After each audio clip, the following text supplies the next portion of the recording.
जो श्री राम के हाथ से छूटा वो डूबेगा ही, उसका तैरना संभव ही नहीं है, यह हमें समझना चाहिए।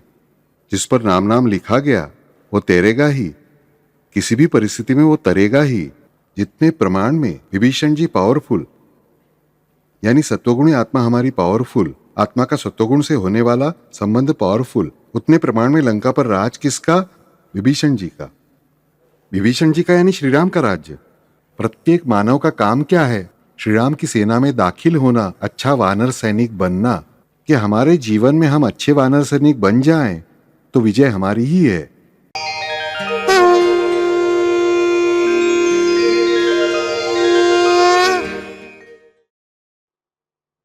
हरिओम। आज जो हम राम रक्षा का अगला पद देखने वाले हैं, जानूनी सेतुकृत पातु। जानूनी सेतुकृत पातु। जानू यानी घुटने, घुटनों की रक्षा। जिन्होंने सेतु बनाया है ऐसे श्रीराम करें। मेरे घुटनों की रक्षा सेतु बंधवाने वाले श्रीराम करते हैं, सेतु बनवा लेने वाले श्रीराम करते हैं। बुद्धकौशिक ऋषि यानी हमने पिछली बार देखा उरु रघु तमा पातु के समय कितने ऐप्ट शब्द इस्तेमाल करते हैं हर जगह पर। तो घुटनों के लिए उन्होंने सेतुकृत नाम का उपयोग किया कि पुल बनाने वाले। पुल बनाने वाले श्रीराम हम सभी के परिचय के हैं। श्रीमद् पुरुषार्थ का दूसरा खंड तो मूलतः इसी पुल पर ही है। यह पुल बनाना कैसे है, इन श्रीराम को जीवन में लाना कैसे है, और रामराज्य हमारे अंतरंग में हमारे जीवन में स्थापित कैसे करना है, यही बताने वाला है। इसलिए वो सेतु हमें विचार आता है, बापू श्रीराम ने कहाँ बनाया? सेतु बनाया तो नल और नील नामक दो वानरों ने, जो इंजीनियर्स थे, और बाकी के वानर पत्थर उठाकर लाए। उस पर हनुमान जी ने राम नाम लिखा, फिर वे तैरने लगे। गिलहरी ने लाकर मिट्टी डाली और पुल बन गया। श्रीराम ने कहाँ क्या किया? पर हमें समझना चाहिए कि इन सभी वानरों का वानरपन श्रीराम की वजह से ही है। श्रीमद् पुरुषार्थ के दूसरे खंड में मधुफल वाटिका से पहले एक चित्र है, बहुत सुंदर। उस पेड़ के नीचे सब मधुफल वाटिका यानी मीठे फलों का बगीचा, वहां मीठे फलों का पेड़ लगा हुआ है और उसके फल खाते हुए सब बैठे हैं। मगर एक तरफ जो हैं वे बंदर हैं, वही दूसरी तरफ वानर हैं। जो बंदर हैं वे बंदरों जैसे, उनके शरीर पर कपड़ा नहीं है, सिर पर टोपी नहीं है, कुछ नहीं है, वे बंदरों जैसी हरकतें कर रहे हैं। मगर वे ही इस मधुफल वाटिका के फल खाने के बाद वे वानर बन रहे हैं। उस राम नाम का फल खाने के बाद वे वानर बन रहे हैं, वे सुसंस्कृत बन रहे हैं। इन सब नासमझ लोगों को इकट्ठा लाकर उनसे कितना बड़ा काम, समंदर पर ब्रिज बनाना। आज मान लीजिए हमने तय किया कि रामेश्वरम से हम लंका तक ब्रिज बनाना है। It is not that easy. और उस दौर में तो ये दूरी और भी ज्यादा थी। जिस काल में रामायण घटित हुई, समंदर और अधिक गहरा था। अब तक ये काल्पनिक कथा लगती थी कि ऐसा घटित ही नहीं हुआ होगा, यह महाकाव्य है। जब नासा ने फोटोग्राफ डिक्लेयर किए 1.5 साल पहले कि सचमुच ही रामेश्वरम से लंका तक समंदर में ऐसा ब्रिज है, तो फिर हमने कहा हाँ, हमारे श्री राम ने बनाया था। तब तक हमारा रामायण यानी सिर्फ महाकाव्य, वाल्मीकि जी की सिर्फ कल्पना से जन्मी बात, ऐसा घटा ही नहीं है। और ऐसा क्यों लगता है कि ऐसा हुआ ही नहीं है? क्योंकि इतने अच्छे गुणों वाला कोई हो सकता है, यही हमें मंजूर नहीं हो पाता। कि सारे अच्छे गुण जिनमें होते हैं भगवान हुए तो क्या हुआ, सारे अच्छे गुण कैसे क्या होंगे? हमें यह प्रश्न उठता है, इसलिए हम उसे काल्पनिक कथा मानते हैं। क्यों? क्योंकि इतने अच्छे और पवित्र गुण स्वीकार करने की हमारे मन की तैयारी नहीं होती। ये पत्थर तैरे, ये पुल बनाया गया, वो राम नाम की ताकत पर बनाया गया। और ये बात भी बार बार मैंने बताई हुई है कि वानरों को देखा राम नाम का पत्थर लेकर जाते हुए, तैरते हुए, तो श्री राम ने कहा मैं भी लिखता हूं, मैं भी पत्थर डालता हूं, सब काम कर रहे हैं, मुझे भी करना चाहिए। श्री राम गए, उन्होंने पत्थर पर राम लिखा और पत्थर डाला, वो पत्थर डूब गया। वो तैरा नहीं, क्योंकि महत्वपूर्ण कारण है, जो श्री राम के हाथ से छूटा वो डूबेगा ही, उसका तैरना संभव ही नहीं है, यह हमें समझना चाहिए। जिस पर राम नाम लिखा गया वो तैरेगा ही, किसी भी परिस्थिति में वो तरेगा ही। श्री राम के हाथ से छूटा वो डूबेगा ही। मगर उसके लिए हमें श्री राम के हाथ का पत्थर क्यों न होना पड़ेगा, यह हमें समझना चाहिए, मगर छूटने के लिए नहीं। ये सबसे महत्वपूर्ण बात। उनके चरणों के पास रहना, वे हमारे ऊपर से चलकर जाएं, ये इच्छा होगी ना तो सब कुछ सुचारू रूप से होगा। हम उनके चरणों के पास रहे, ये इच्छा होगी ना तो वो अधिक सुंदर है, मगर उसके लिए उतना प्रेम करना पड़ता है। ये पुल जो बनाया गया, ये पुल प्रेम से उत्पन्न हुआ पुल है। इन वानरों का क्या, नल नील वानरों को श्री राम ने पैसे नहीं दिए थे, ये कॉन्ट्रैक्ट इतने महीनों में मुझे पुल बनाकर दे दो, और ये नल नील वानरों ने, इन वानर इंजीनियर्स ने ये वानर किराए के इकट्ठा किए नहीं थे, ये तुम्हारी दिन की मजदूरी। तुम पुल बनाने के लिए पत्थर ढोने का काम करो। नहीं, सबका सिर्फ अपने प्रभु से अत्यंत प्रेम था, और उसी प्रेम की खातिर, उसी प्रेम का ही ये पुल बनाया गया, प्रेम से ही पुल बनाया गया। हनुमान जी को सहज संभव नहीं था क्या, मुझे बताइए, जो स्वयं उड़कर गए। हम सुंदरकांड में पढ़ते हैं कि जिन्होंने आकाश जितना बड़ा स्वरूप धारण किया, फिर उतना ही उन्होंने बड़ा स्वरूप धारण किया होता, सारी वानर सेना पीठ पर बैठ जाती, वे उन्हें लेकर उड़ते हुए चले गए होते। मगर ऐसे चमत्कार करने के लिए सच्चे भगवान बैठे नहीं होते, ये हमें समझना चाहिए। यानी श्री राम ने ये सेतु बनवा लिया, ये प्रेम से बनवाया, श्री राम के प्रेम के कारण बनाना संभव हुआ। इसलिए हनुमान जी श्री राम से कहते हैं, सो सब तव प्रताप रघुराई, नाथ न कछु मोरी प्रभुताई। सो सब तव प्रताप रघुराई, नाथ न कछु मोरी प्रभुताई। कि श्री राम आप मेरी तारीफ करते हैं, ये ठीक है, मगर इसके अंदर मेरी प्रभुताई यानी मेरी श्रेष्ठता कुछ भी नहीं है। ये सब आपका प्रताप है, ये सब आपकी महिमा है, ये सारी ताकत आपने ही मुझे दी हुई है। आप है इसलिए मैं हूं, ये सारा कार्य हुआ वो केवल आपके कारण ही, यह हनुमान जी कहते हैं। जाम्बुवन जी कहते हैं तो हमें कहना ही चाहिए, मगर ये सेतु बनाना पड़ता है। हमारे शरीर में ये दो घुटने होते हैं। हम कहते हैं ना, पैर लड़खड़ाते हैं। देखिए, मौखिक परीक्षा होती है, स्कूल के दिन याद कीजिए। मौखिक परीक्षा को जाते समय, मास्टर जी के सामने बैठते समय या प्रैक्टिकल एग्जाम को जाते समय पैर लड़खड़ाते हैं, यानी घुटने लड़खड़ा रहे होते हैं। बाकी के पैर नहीं लड़खड़ाते, ये हमें समझना चाहिए, घुटने लड़खड़ाते हैं। उसके बाद उम्र बढ़ जाती है, जुबान पर कंट्रोल नहीं रहता, मन पर कंट्रोल नहीं रहता, फिर आकार बढ़ता जाता है, या व्यायाम नहीं होता, उस वजह से जोड़ जंग खा जाते हैं। पहली बार थोड़ी कुरकुर आवाज आने लगती है, हम अनदेखा करते हैं, एक्चुअली वो कुरकुरना यानी सिग्नल होता है कि आप पैरों का उपयोग ठीक से नहीं कर रहे हैं, उसकी वजह से जोड़ जंग खाने लगे हैं। चलिए, मगर हम चलते नहीं हैं। फिर वे घुटने बुरी अवस्था में चले जाते हैं, और फिर हम डॉक्टर के पास जाते हैं। डॉक्टर कहते हैं कि आपके घुटनों को ऑयल खत्म हो गया है, आपके घुटनों का कार्टिलेज घिस गया, गद्दी घिस गई है, उससे पहले आपको वजन कम करना चाहिए, मगर उसके लिए आपको चलना चाहिए। मगर अब प्रॉब्लम घुटने दुख रहे, उसकी वजह से चला नहीं जाता, इसलिए वजन कम नहीं होता, वजन कम नहीं होता इसलिए घुटनों का दुखना बंद नहीं होता। यानी हमने जब हमारे पास समय था तब अनदेखा किया, और अब जरूरत पड़ने पर हम चलने की कोशिश करते तो हमसे चला नहीं जाता। ऐसी परिस्थिति उन घुटनों ने ही लाई होती है। यानी घुटने शरीर में क्या काम करते हैं? तो घुटने शरीर में एक महत्वपूर्ण काम करते हैं, यानी कि हमारा जो चलने का, बैठने का, दौड़ने का, इन सभी क्रियाओं में जो बैलेंस है, वो बैलेंस संभालने का काम और वजन संभालने का काम, they are weight bearing joints. वजन तोलकर बैलेंस संभालने का काम हमारे घुटने कर रहे होते हैं। घुटने नहीं होंगे तो हम दौड़ नहीं सकते। ऐसा एक प्राणी है इस दुनिया में कि जिसे घुटने नहीं है। कौन सा प्राणी? बताया मैंने, हाथी। हाथी को घुटनों का जोड़ हमारे जैसा नहीं होता, इसलिए हाथी हमें जो दौड़ता हुआ दिखाई देता है वो दौड़ नहीं रहा होता है, वो तेजी से चल रहा होता है, याद रखिए। मगर हाथी हाथी है। घुटने न हो तो शरीर हाथी जैसा हो जाता है, ये भी उससे हमें समझता है। यानी घुटने का उपयोग नहीं किया तो घुटने का उपयोग ये दौड़ने के लिए है, तेजी से चलने के लिए है, व्यायाम करने के लिए है, बैलेंस संभालने के लिए है। यानी क्या?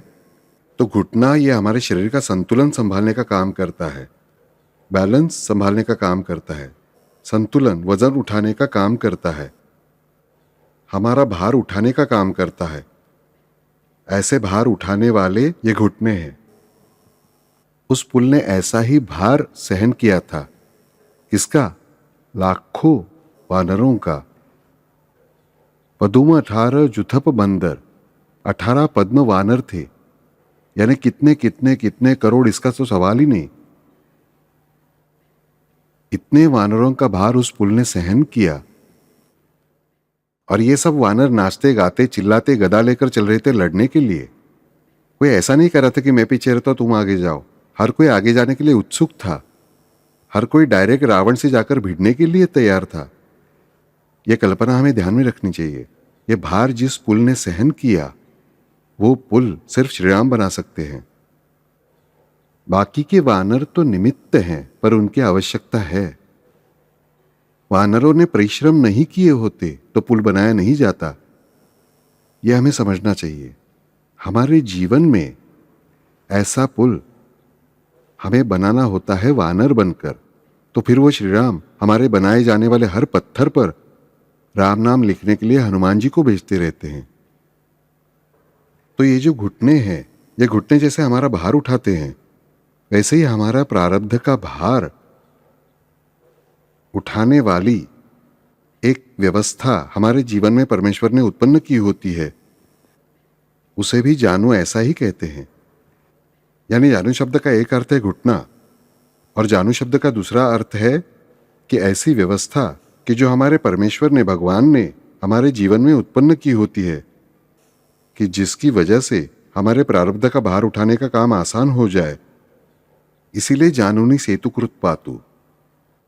तो ये जानू नाम की व्यवस्था यानी क्या? तो यह जानू शब्द का यानी जानू व्यवस्था का अर्थ क्या है? तो हमारे देह में हम जो एक शरीर देखते हैं, जो कि अन्नमय देह है, भौतिक देह है, उस भीतर प्राणमय देह है, और उसके भी भीतर यानी उससे भी आवृत्त रहने वाला, किसी भी अर्थ में देख सकते हैं, यह मनोमय देह है। ये तीनों देह एक साथ होते हैं।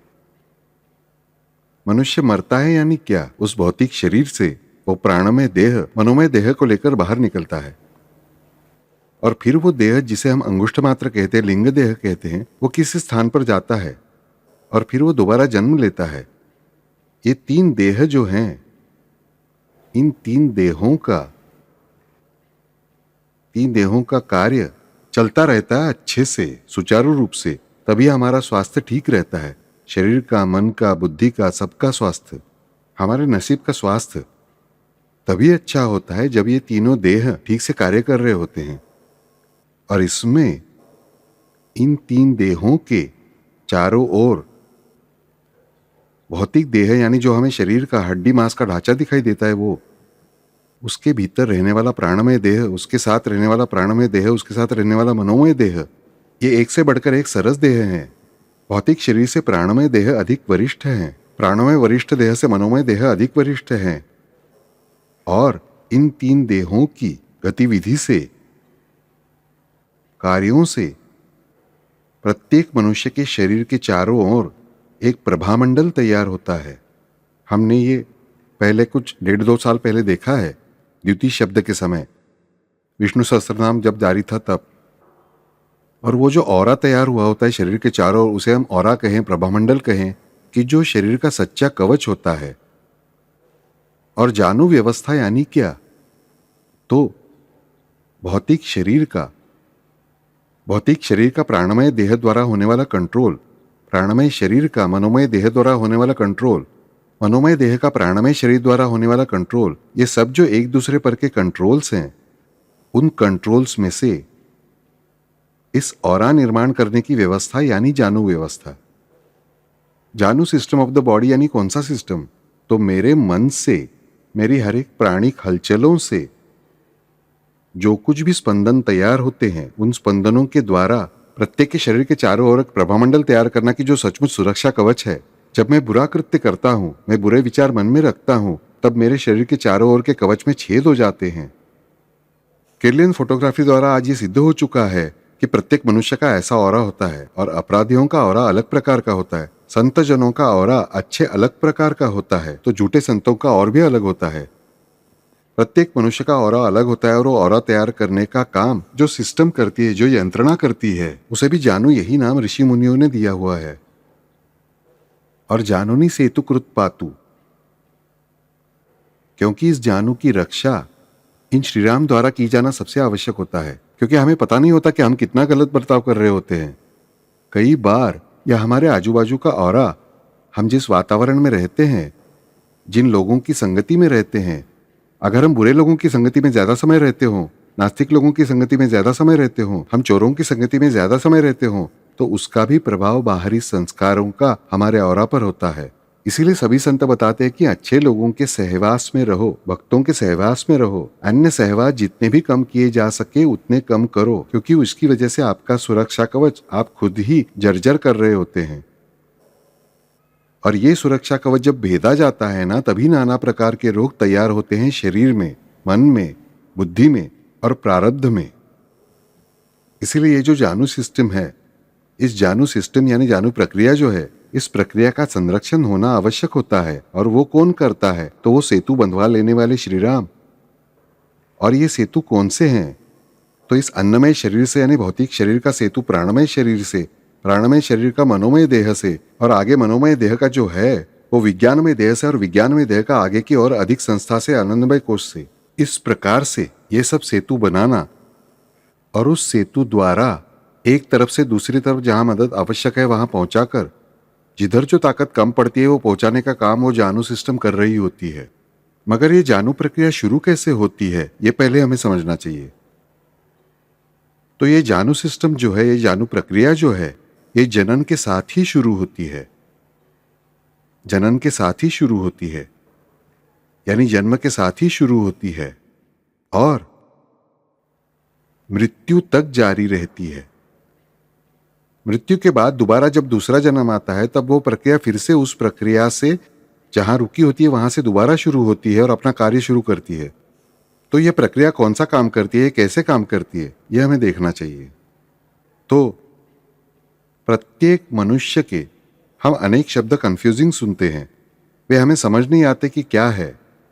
कोई जीव कहता है, कोई आत्मा कहता है, कोई परमात्मा कहता है, कोई जीवात्मा कहता है, कोई माया कहता है। सब कुछ बहुत ही उलझन में डालने वाला होता है। सीधी सादी बात ध्यान में रखिए कि परमेश्वर का ही एक अंश आपके भीतर है, प्रत्येक के भीतर। फिर वो रावण हो या विभीषण हो या अन्य कोई हो, प्रत्येक के भीतर परमेश्वर का चैतन्यमय अंश है ही।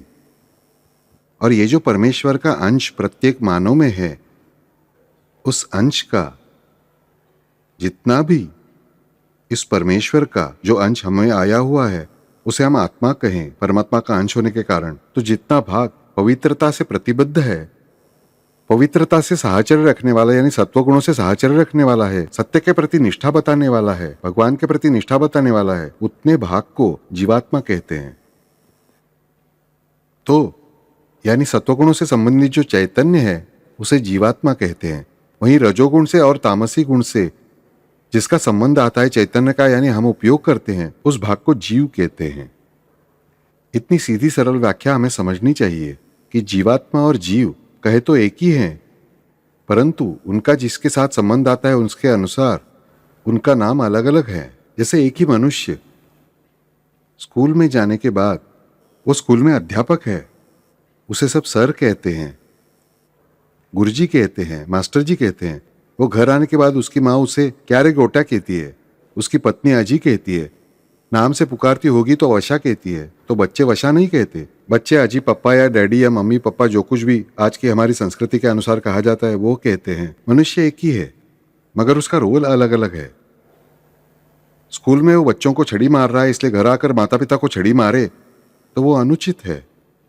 मगर यदि वो ऐसा कर रहा हो, स्कूल में उसने छड़ी मारी, ये सत्वगुण का काम होगा, तो घर आकर माता पिता को छड़ी मारना ये निश्चित ही तमोगुण का कार्य है। यानी वो है एक ही मगर वो वहां सत्वगुण का काम कर रहा है, यहाँ वो तमोगुण का कार्य कर रहा है। या दिन भर अच्छा कार्य कर रहा है, रात को वो दुष्कर्म कर रहा है, यानी वो तमोगुण का कार्य कर रहा है। हमारे ध्यान में आएगा कि एक ही व्यक्ति, एक ही घटक दोनों प्रकार के काम कर सकता है। इसलिए जो प्रत्येक चैतन्य यानी साक्षात परमेश्वर का आया हुआ चैतन्य का अंश हमारे भीतर है, उसके साथ हमें जो बुद्धि स्वतंत्रता मिली हुई है, इस कारण से जितना हम पवित्रता का, सत्य का, भक्ति का आश्रय लेते हैं, उतने ही भाग में हम जीवात्मा होते हैं जो बहुत ताकतवर है। तो जितने प्रमाण में हम सभी षड्रिपुओं का यानी बुरी चीजों का, अपवित्रता का आश्रय लेते हैं, उतने प्रमाण में हम जीवात्मा नहीं होते, बल्कि हम सिर्फ जीव होते हैं जो कि अत्यंत दुर्बल है। हमें खुद को दुर्बल करना है या सबल करना है, यह हम पर ही निर्भर है। और ये अगर हमें सबल रखना हो, सबल करना हो, तो हमारी इन 3 देहों में ब्रिज बनाना आवश्यक होता है। और ये ब्रिज बनाने का काम ये वानर ही करते हैं, क्योंकि जीवात्मा यानी विभीषण जी और जीव यानी रावण, जीवात्मा यानी विभीषण जी और जीव यानी रावण, ये दोनों ही हमारे कंठकूप चक्र में ही रहते हैं। जितने प्रमाण में, इसलिए इस भाग को लंका भी दूसरा नाम है हमारे शरीर के इस भाग का। जितने प्रमाण में विभीषण जी पावरफुल यानी सत्वगुणी आत्मा हमारी पावरफुल, आत्मा का सत्वगुण से होने वाला संबंध पावरफुल, उतने प्रमाण में लंका पर राज किसका? विभीषण जी का। विभीषण जी का यानी श्रीराम का राज्य। हमें हमेशा ये बात ध्यान में रखनी चाहिए कि श्रीराम का राज्य केवल अयोध्या में ही स्थापित नहीं हुआ, श्रीराम का राज्य लंका में भी स्थापित हुआ, श्रीराम का राज्य किष्किंधा में भी स्थापित हुआ। हम रावण जैसे बने हुए हैं, हम दुराचार करते हैं, हम गलतियां करते हैं, हम बुरा बर्ताव करते हैं, यानी हमारे पास का जीवात्मा कम पावरफुल है। विभीषण जी लाते खा रहे हैं रावण के अभी भी। वे विभीषण कब सबल बनते हैं, वो जीवात्मा कब सबल बनता है? जब वे श्रीराम की शरण में जाता है तब। जब विभीषण जी श्रीराम की शरण में जाते हैं तब फिर श्रीराम आकर सेतु बनाते हैं, और सेतु बनाने के बाद फिर वे रावण का वध करते हैं। यानी हमारे ही शरीर में हमारा ही जो भाग है, कि जो हमारा दुर्बल भाग है, हमारे लिए कष्टदायक भाग है, बुरा भाग है, उसका हनन करने का कार्य वे श्रीराम करते हैं। कब? सेतु बनाने के बाद। मगर वे सेतु बनाते कब हैं? विभीषण जी के आए बिना सेतु बनाने का काम शुरू नहीं होता। ये रामायण में हमें अच्छी तरह से समझना चाहिए कि जब विभीषण जी शरण में जाते हैं श्रीराम की, तभी श्रीराम वानरों को आज्ञा देते कि हमें सेतु बनाना चाहिए। यानी ये जो जानू सिस्टम जो है, ये कार्यरत कब होती है? तो जब हमारा जो जीवात्मा यानी हमारे पास जो पवित्रता है, जो कुछ भी थोड़ी पवित्रता है, हमें भलाई की चाह है, अच्छा बरतने की जो तड़प है, वो तड़प यानी ही जीवात्मा, वो जो हमारी अच्छा बर्ताव करने की तड़प है, सुधरने की तड़प है, उस तड़प को जब मैं श्रीराम की शरण में करता हूँ कि हे श्रीराम, केवल आपके लिए ही, उसका उपयोग करके मैं अधिक राम नाम लेता हूँ, लिखता हूँ, अधिक अच्छा आचरण करने का प्रयास करता रहता हूँ। और फिर जब पूर्ण रूप से ये विभीषण जी यानी मेरा जीवात्मा श्रीराम की शरण में जाता है, यानी श्रीराम की भक्ति में एकरूप हो जाता हूँ, श्रीराम में पूर्ण विश्वास में रखता हूँ। देखिए, विभीषण जी ने पूर्ण विश्वास रखा हुआ है श्रीराम पर। विभीषण जी ने श्रीराम को कभी देखा नहीं है, फिर भी वे राम नाम ले रहे हैं। उनके घर में श्रीराम की मूर्ति है। रामायुध अंकित गृह शोभा बरनी न जाई, सुंदरकांड में हम पढ़ते हैं। इस प्रकार रावण के राज्य में रहकर भी वे श्रीराम की भक्ति कर रहे हैं, और इतना ही नहीं तो वे रावण की लातें भी खा रहे हैं। रावण से स्पष्ट रूप से वे कहते कि तुम गलती कर रहे हो, तुम पापी हो, तुम अधम हो। ये कहने से भी वे डरते नहीं है। वैसे हमें हमारे खुद के ही भाग से कहना चाहिए, ए मिस्टर एक्स, तुम गलती कर रहे हो, तुमने ये गलती की, दोबारा मत करना। श्रीराम मुझे बचाइए, मुझे इसमें से बाहर निकाले, मुझे और अधिक अच्छा बनना है। और उसके लिए वे राम नाम लेते रहते हैं, श्रीराम पर पूर्ण विश्वास रखते हैं। रावण द्वारा लात मारकर निकालने के बाद विभीषण को क्या यकीन था कि श्रीराम मुझे आश्रय देंगे? था। कभी भी श्रीराम को देखा नहीं था, मगर उन्हें यकीन था। हमने भी कभी श्रीराम को देखा नहीं होगा, कोई बात नहीं, मगर फिर भी जिस विश्वास से विभीषण जी तीव्र गति से दौड़ते दौड़ते श्रीराम के चरणों के पास गए, और उनके श्रीराम की शरण में जाने के बाद, श्रीराम के चरण पकड़ने के बाद श्रीराम ने उन्हें लात मारी क्या? नहीं, सगा भाई लात मार रहा है, मगर श्रीराम लात नहीं मारते, ये हमें समझना चाहिए। शत्रु के भाई को भी उन्होंने शरणागत होने के बाद भी अभय ही दिया, उसे लंका का राजा ही बनाया, ये हमें समझना चाहिए। रामायण में हम देखते हैं कि जो जो रावण के पैर पकड़ता है उसे रावण अंत में लात ही मारता है। एक व्यक्ति देखिए, रामायण में हर जगह वर्णन आता है कि इसने रावण को नमस्कार किया, उसे बाद में रावण ने लात ही मारी है। विभीषण जी भी शुरुआत में रावण को नमस्कार करते रहे, उन्हें भी रावण ने लात ही मारी। शुक नाम का जो दूत है रावण का, जिसे विभीषण के पीछे भेजा गया होता है, वो भी रावण को जब तक वंदन करता रहता है, अंत में उसके नसीब में भी रावण की लात ही आती है। अंत में वो भी शरण में किसकी जाता है? तो श्रीराम की ही जाता है और ऋषि बनता है। यानी हमें समझना चाहिए कि रावण को नमस्कार करते हुए जो रहता है उसे रावण लात ही मारता है, यानी प्रारब्ध हमें लात ही मारता है। हमारे प्रारब्ध में सिर्फ दुख, दुख और दैन्य के अलावा कुछ भी नहीं बचता। रावण की लातें यानी हमारे प्रारब्ध की लातें, और उसके लिए हमें हमारे जीवात्मा विभीषण जी को स्ट्रॉन्ग करना पड़ता है। और वे रावण की लात खाकर भी श्री राम की ही शरण में रहते हैं, श्री राम के पास जाकर पहुंचते हैं, श्री राम के कार्य में सम्मिलित होते हैं। और जिस क्षण वे श्री राम के कार्य में सम्मिलित होते हैं, रावण का कार्य छोड़ते हैं, रावण का पक्ष छोड़ते हैं, उसी क्षण लंका पर विभीषण जी का राज्य स्थापित होता है। यह हमें समझना चाहिए। और फिर लंका में विभीषण का राज्य है, यानी राम राज्य है, यानी सब कुछ सुख है, दुख का नामो निशान तक नहीं है। हमें ऐसी ही परिस्थिति चाहिए होती है, पर उसके लिए हमें पता होना चाहिए कि विभीषण और रावण कहाँ है। तो हमारे इस कंठकूप चक्र में ही है, जिसे हम विशुद्ध चक्र नाम देते हैं, पर कब? उसके शुद्ध होने के बाद। नहीं तो वो अशुद्ध चक्र भी है। जिसके पास मैक्सिमम अशुद्ध चक्र है, सारा जिसका चक्र मैक्सिमम अशुद्ध चक्र है, वो रावण। यह हमें समझना चाहिए। और इस चक्र पर शासन करने वाले वे हनुमान जी है। क्यों? क्योंकि वे हनुमान जी ही विभीषण से पहली बार मिलते हैं, देखिए, लंका में।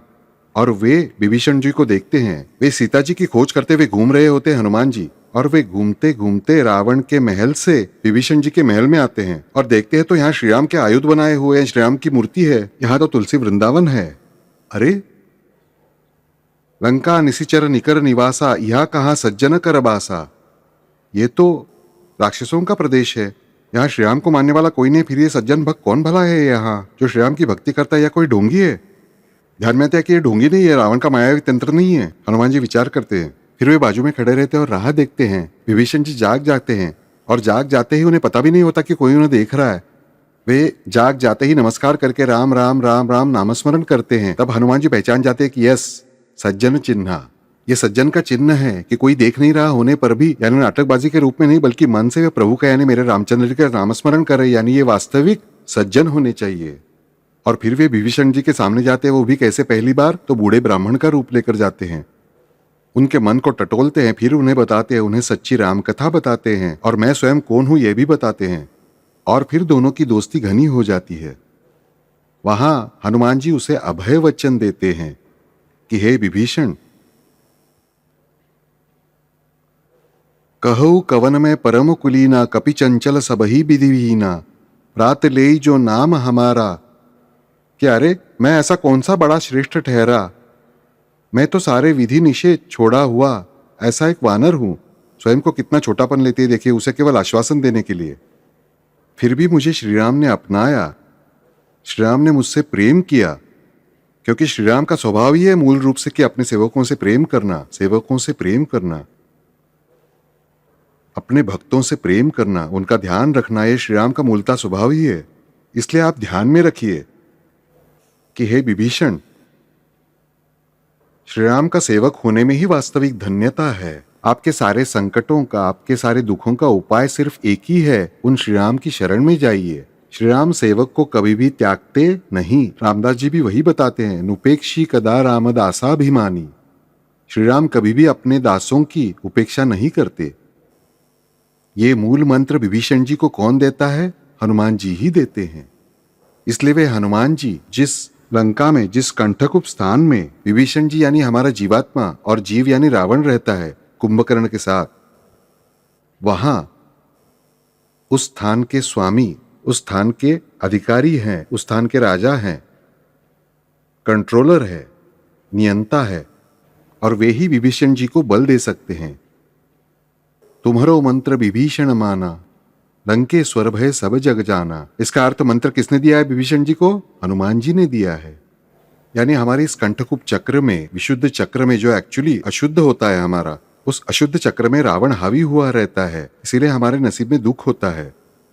वो रावण छोटा हुए बिना, उस रावण का नाश हुए बिना, यानी विभीषण जी की ताकत बढ़े बिना हमारे जीवन में दुख का नाश नहीं हो सकता।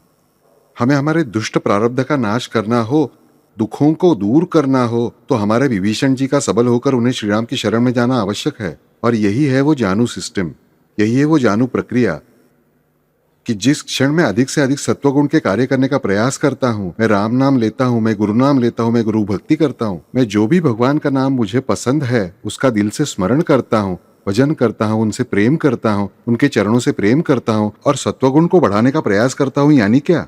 अच्छा आचरण करने का प्रयास करता हूं, अधिक से अधिक अच्छा बरतने का प्रयास करता हूं। हम में से प्रत्येक को पता होता है कि अच्छा आचरण यानी क्या और बुरा आचरण यानी क्या। यही है वो जानू सिस्टम कि प्रत्येक मानव को व्यवस्थित रूप से पता होता है कि अच्छा क्या और बुरा क्या।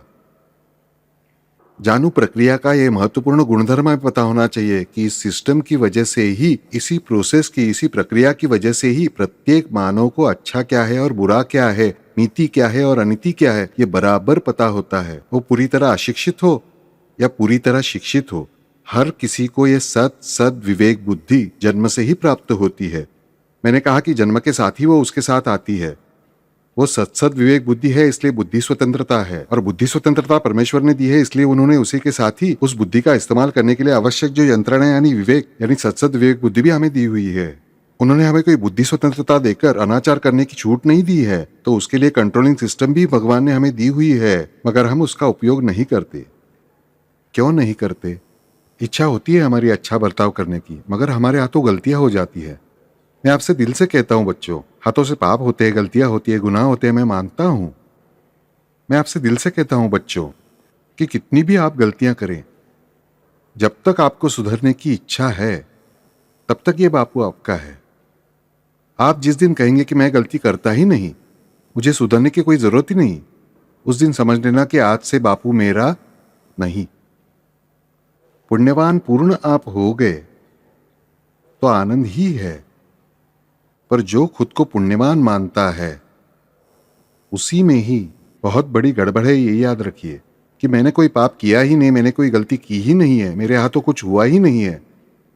चूंकि आप मानव जन्म में आए हैं, चूंकि आपके जीवन में कठिनाइयां आ रही है, दुख आ रहा है, इसका अर्थ कि आपके हाथों कुछ न कुछ गलतियां हुई ही है। भले मुझे आज पता न हो, मगर ये हुआ ही है।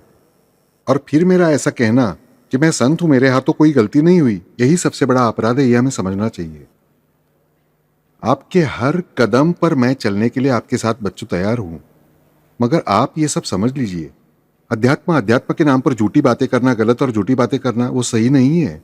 मैं कुछ लोगों को देखता हूं जो 100 ग्रंथ पढ़ते हैं, ये ग्रंथ पढ़ो, वो ग्रंथ पढ़ो, वो ग्रंथ पढ़ो, अंत में कुछ नहीं समझ आता। लोगों से कहे ब्रह्म ज्ञान स्वयं आचरण शून्य, हम लोगों के सामने सिर्फ बकबक करते हैं, पर उसका हमें जीवन में कुछ उपयोग नहीं है। बच्चों, उस ज्ञान का क्या उपयोग जिसकी वजह से जीवन में बदलाव नहीं आता? ये जीवात्मा यानी क्या, जीव यानी क्या, जीव का रूपांतरण जीवात्मा में कैसे करना है, उसके लिए आहार में क्या बदलाव करने हैं, बर्ताव में क्या बदलाव करने हैं, भक्ति में क्या बदलाव करने हैं, मेरे जीवन में क्या बदलाव करने हैं, ये सब प्रेम प्रवास ग्रंथ में वर्णन किया हुआ है। आपको हाथ पकड़कर सिखाया जा रहा है कि मेरे जीवन में, शरीर में, अन्न में, आहार में, व्यायाम में, चलने में, उठने में, बैठने में, भक्ति में, हर बात में क्या बदलाव करने से मेरे भीतर का रावण मरेगा और विभीषण जी ताकतवर होकर श्री राम के सेवक बनेंगे, राम राज्य स्थापित होगा। मगर ये किताब के रूप में हम सामने सिर्फ रख दें, उसका क्या उपयोग? हमें उसे पढ़ना चाहिए। मुझे पता होना चाहिए कि मेरे भीतर ही रावण है, मेरे भीतर ही विभीषण जी है। और फिर वही एक्सप्लेनेशन किया गया है कि सीता जी का हरण कैसे किया जाता है। रावण सीता जी को भगा ले जाता है, यानी निश्चित रूप से क्या होता है हमारे जीवन में। फिर उस रावण को मारना कैसे है, रावण को मारता कौन है, उसके लिए हमें क्या करना चाहिए। हर बात में, बिल्कुल घरेलू मामलों से लेकर अध्यात्म के ऊपर के सर्वश्रेष्ठ स्तर तक की हर बात कम शब्दों में हमें समझाकर बताई गई है, मगर वो हमें पढ़ना चाहिए। हमारी समझ में नहीं आ रहा हो तो किसी से तो समझ लेना चाहिए, क्योंकि न समझने जैसा उसमें कुछ भी नहीं है, और जो समझने आएगा वो आपका नहीं है, उतना छोड़ दीजिए दिल से। आपके लिए जो आवश्यक है वो आपको समझ आने ही वाला है। ये सेतु आपको बनाना ही होगा बच्चों। हमारी दिल से इच्छा होती है कि हमें अच्छा बनना है, हाथों से हुए अपराध के बारे में हमें पश्चाताप करना है, प्रायश्चित्त लेना है। फिर वो प्रायश्चित्त गलत मार्ग से हम लेते रहते हैं, अंधश्रद्धा के मार्ग से लेते रहते हैं। कहीं बकरा काटो, कहीं मुर्गी काटो, कहीं नींबू काटो, कहीं ये करो, कहीं वो करो, विभिन्न प्रथाएं, नाना प्रकार की गलत चीजें करते रहते हैं। सबसे महत्वपूर्ण वे जो एक ही है ना, एक ही है वे, सबका मालिक एक, वे एक ही हैं। उनका नाम कोई भी लीजिए आप।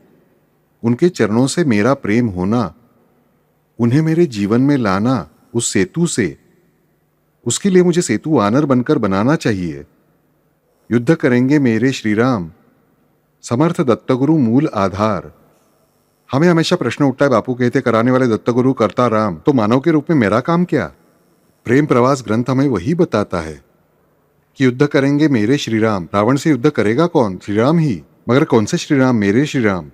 जब तक श्री राम मेरे नहीं होते तब तक युद्ध नहीं करते, याद रखिए। युद्ध करेंगे मेरे श्री राम, समर्थ दत्तगुरु मूल आधार। मैं सैनिक वानर साचार, रावण मरेगा निश्चित ही। प्रत्येक मानव का काम क्या है? अच्छा वानर सैनिक बनना, श्री राम की सेना में दाखिल होना, और फिर अधिक अच्छा वानर सैनिक बन गया तो मेरे जीवन में फिर युद्ध खेलने का काम मुझे नहीं करना पड़ता, श्री राम करते हैं। और श्री राम की वानर सेना की हमें विशेषता पता है कि जो वानर चल बसे वे हर एक जन जीवित हुए। श्री राम ने प्रत्येक को जीवित भी किया। इसका अर्थ मुझे ठीक से समझना चाहिए कि हमारे जीवन में हम अच्छे वानर सैनिक बन जाएं तो विजय हमारी ही है।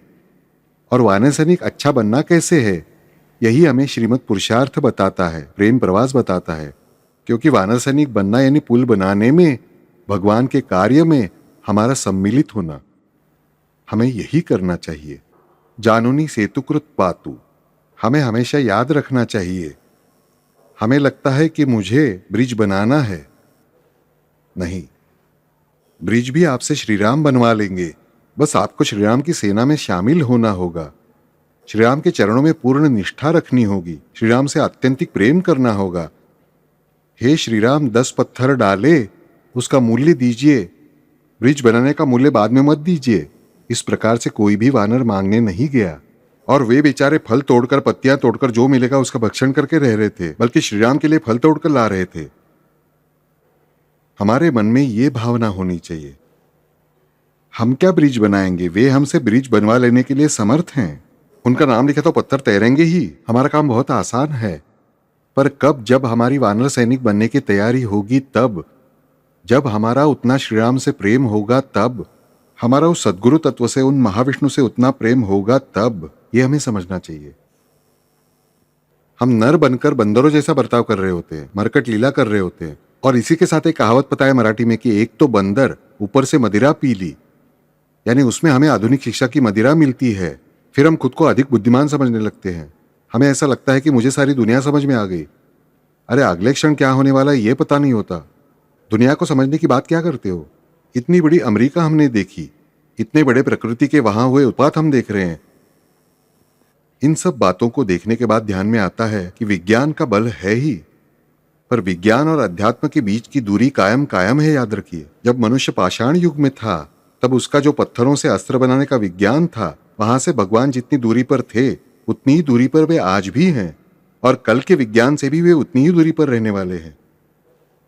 विज्ञान का अध्यात्म से बिल्कुल भी बैर नहीं है, बल्कि गहरा प्रेम का रिश्ता है।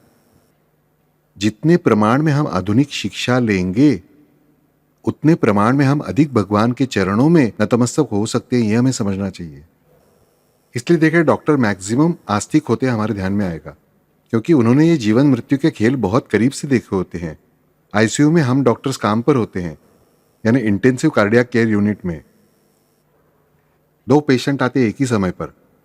एक को बहुत बड़ा हार्ट अटैक आया हुआ होता है, उसे ब्लड प्रेशर भी होता है, उसे डायबिटीज भी होता है, और उसका वजन भी बहुत ज्यादा होता है।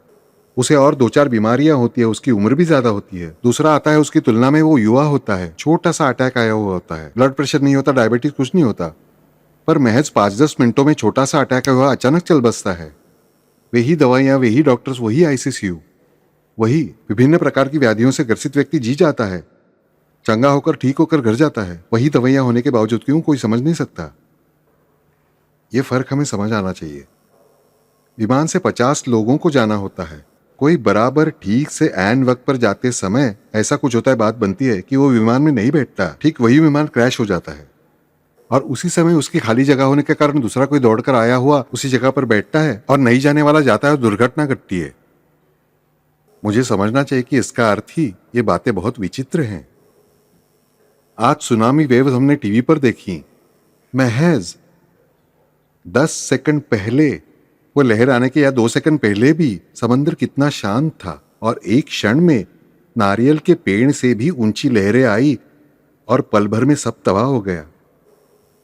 हमें समझना चाहिए कि डॉक्टर्स ये सब अनुभव करते हैं, क्षण क्षण वे मृत्यु का खेल देखते हैं, और फिर उन्हें उसके पीछे का परमात्मा का हाथ दिखाई देने लगता है कि जीवन की इन विभिन्न उलझी हुई प्रक्रियाएं जो हैं शरीर के भीतर, लाखों एंजाइम से, लाखों नहीं करोड़ों अरबों एंजाइम से, शरीर में लाखों हार्मोन्स है, दूसरे सब्सटेंस है, इन सब का एसिमिलेशन, कनेक्शन, दिमाग में करोड़ों कोशिकाएं हैं। इन कोशिकाओं का एक दूसरे से होने वाला, ठीक पैर के नाखून से लेकर आग की पलक के बाल तक का कनेक्शन, यह बराबर कैसे जुड़ा होता है, सुचारू रूप से चलता है।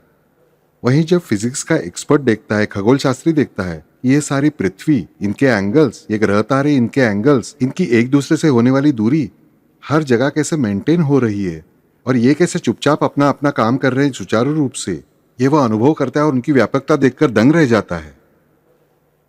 वहीं दूसरे क्षण वनस्पति शास्त्री देखता है कि इस वनस्पति शास्त्र में कितनी बड़ी महानता है कि ये सारी वनस्पतियां हैं, इसलिए हम मानव हैं। ये वनस्पतियां कार्बन डाइऑक्साइड खाती हैं, यानी लेती हैं भीतर, उससे अन्न बनाती हैं। वनस्पतियों से मिलने वाला अन्न यही हमारा मूल अन्न है, क्योंकि वनस्पति खाने वाले प्राणियों पर ही प्राणी खाने वाले प्राणी भी जीते हैं और हम वनस्पति खाने वाले भी जीते हैं। और उसके साथ ही वे कार्बन डाइऑक्साइड लेती हैं, हम बाहर छोड़ते हैं वो, और ऑक्सीजन बाहर छोड़ती है जो हमें चाहिए होता है। ये क्रिया बराबर रात और दिन में उल्टे प्रकार से कैसे चलती है? इन सारी रचनाओं को जब भी वैज्ञानिक देखते हैं तब वे अधिक विनम्र बनते हैं। तो विज्ञान का अध्यात्म से बिल्कुल भी बैर नहीं, यह हमें समझना ही चाहिए। और अध्यात्म का जहां विज्ञान से बैर होगा तो समझ लेना वो अध्यात्म झूठा है, वो अध्यात्म सच्चा नहीं है। जहां हमें कोई बताए कि विज्ञान और अध्यात्म ये एक दूसरे से संबंध न रखने वाली बातें हैं, तो समझो वो व्यक्ति झूठ बोल रहा है, वो व्यक्ति गलत बता रहा है। क्योंकि ऋग्वेद काल से लगातार बताया गया है कि विज्ञानमय कोश के बाद ही आनंदमय कोश की ओर जाया जा सकता है। विज्ञानमय कोश के बाद ही, यह हमें समझना चाहिए। हमारी बुद्धि का उपयोग करके अच्छी एजुकेशन लेना जीवन का, यह हमारे लिए अत्यंत आवश्यक है। और ये जो सेतु है, वो सेतु हम बनाएंगे तो ही हमारे जीवन के रावण का नाश होने वाला है। एजुकेशन हमारे आड़े नहीं आनी चाहिए। अच्छी एजुकेशन खाई नहीं बननी चाहिए। हमारा पैसा, हमारी संपत्ति खाई की तरह मेरे और मेरे भगवान के बीच नहीं आनी चाहिए। रामेश्वरम और लंका के बीच जो परिस्थिति थी, जैसा समंदर था, वैसा भगवान और मेरे बीच समंदर नहीं होना चाहिए, बल्कि पुल होना चाहिए। मेरी प्रतिष्ठा, मेरा पैसा, मेरा मान सम्मान, मेरी नौकरी, मेरी पोजीशन, ये कोई भी चीज मेरे और मेरे भगवान के आड़े नहीं आनी चाहिए। मेरे और मेरे भगवान की भक्ति के बीच ब्रिज ही बनना चाहिए। वो ब्रिज बनाने का काम ये जानू प्रक्रिया कर रही होती है। ये जानू प्रक्रिया यानी जीव का रूपांतरण जीवात्मा में करने वाली प्रक्रिया, इसीलिए इसे जानू प्रक्रिया कहते हैं। जो प्रक्रिया जीव का रूपांतरण जीवात्मा में करती है उसे ही इसलिए जानू कहते हैं। जिन्हें संस्कृत का ग्रामर पता है, व्याकरण पता है, वे बराबर अर्थ लगा सकते हैं कि जीव इज ट्रांसफॉर्म्ड इनटू जीवात्मा। यह प्रक्रिया करने वाली प्रक्रिया यानी बात यानी ही जानू सिस्टम। और उस जानू की यानी उस प्रक्रिया की रक्षा वे श्रीराम करते हैं। इन श्रीराम की भक्ति करती है, इन श्रीराम का गुण संकीर्तन करता है, इन श्रीराम के चरणों की वंदना करती है। बस हमारा इन चरणों से रिश्ता वानरों की तरह दृढ़ होना चाहिए। हरिओम।